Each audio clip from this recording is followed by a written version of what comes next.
E aí, pessoal, tudo certo? Se alguma vez já rolou aquela confusão sobre a diferença entre um firewall e um IDS, esse nosso papo de hoje é para resolver isso de vez. A gente vai deixar essa distinção super clara. E olha, se esse tipo de conteúdo mais didático sobre tecnologia ajuda nos estudos, já se inscreve aí no canal, deixa aquele like e comenta, beleza? Isso dá uma força gigante para a gente continuar criando mais material assim.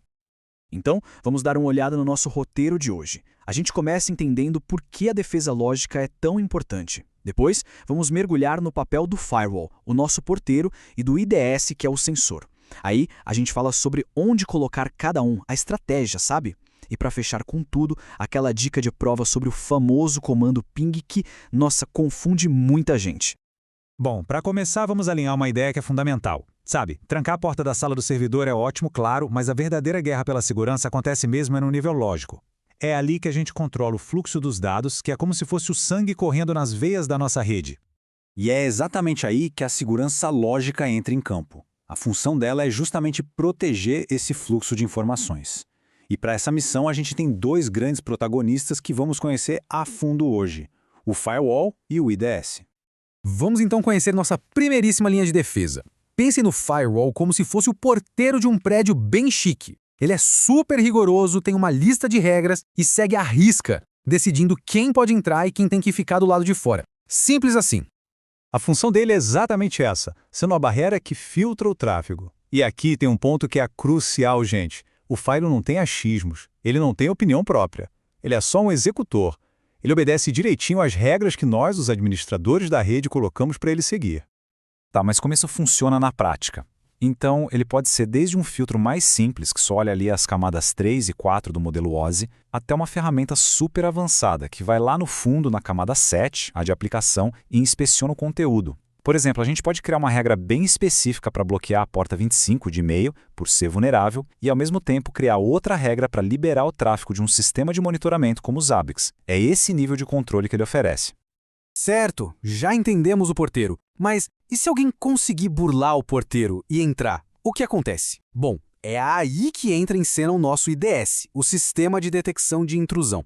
Ele não é o porteiro, não. Ele é o sistema de câmeras, os sensores de movimento que ficam dentro do prédio, observando tudo o que acontece. O papel dele não é barrar a entrada de ninguém. A missão dele é monitorar quem já passou pela porta. Ele fica ali, analisando o tráfego que o firewall deixou passar, procurando por padrões de ataques ou qualquer comportamento estranho. E se ele acha alguma coisa suspeita? Ele não bloqueia, ele dispara o alarme, ele avisa a equipe de segurança. O IDS é literalmente os olhos e os ouvidos do Centro de Operações de Segurança, o famoso SOC.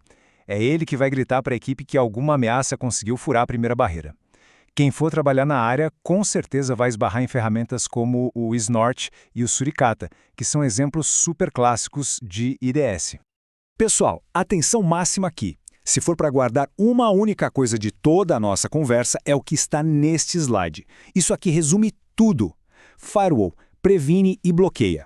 IDS detecta e alerta. Um age antes, o outro reage depois. Grave isso, porque é a diferença fundamental entre eles. Mas olha só, não adianta nada ter as melhores ferramentas do mundo se elas estiverem instaladas no lugar errado, né? A eficácia de toda a segurança depende totalmente do posicionamento estratégico. Então vamos ver como a gente constrói essa fronteira segura? E aqui vai a regra de ouro, a número 1 da segurança de redes. A rede Wi-Fi é quase sempre o elo mais fraco. Por não ter fio, ela é, por natureza, mais vulnerável. Então anotem aí com letras garrafais: nunca, em hipótese alguma, conecte um ponto de acesso Wi-Fi direto na sua rede interna principal. Certo. Então qual é o jeito certo de fazer? O layout ideal é bem simples. São 3 passos. Primeiro, isole a rede Wi-Fi. Crie uma rede só para ela como se fosse uma área de quarentena. Segundo passo, coloque o firewall bem no meio, servindo de ponte obrigatória entre essa rede Wi-Fi e a rede interna. E terceiro, proteja a sua rede principal, onde estão os dados importantes, mantendo ela bem guardadinha atrás desse firewall. Ah, e muitos firewalls modernos têm um poder extra. Eles também fazem o que a gente chama de NAT. Pense no NAT como uma espécie de camuflagem para a rede. Ele pega todos os IPs internos e esconde atrás de um único IP público. É como se todo mundo lá dentro estivesse usando a mesma máscara. Isso dificulta demais a vida de um invasor que queira mapear a rede. E agora, uma dica de ouro, daquelas que caem direto em prova de certificação e que pegam muita gente de surpresa. Então, foco total aqui, hein? Imaginem o seguinte cenário. Alguém usa o comando ping para ver se consegue se comunicar com o servidor. A pessoa sabe que o servidor está ligado, está funcionando, está na rede, mas mesmo assim, o ping dá erro, não tem resposta. Qual seria a explicação mais provável para isso? A resposta, claro, está no nosso porteiro, o firewall. O comando ping usa um protocolo chamado ICMP. E o que acontece é que, por padrão em muitos lugares, os administradores configuram o firewall para simplesmente ignorar, bloquear qualquer pacote CMP. Isso é uma medida de segurança, para não sair por aí anunciando para todo mundo que tem um dispositivo ativo ali.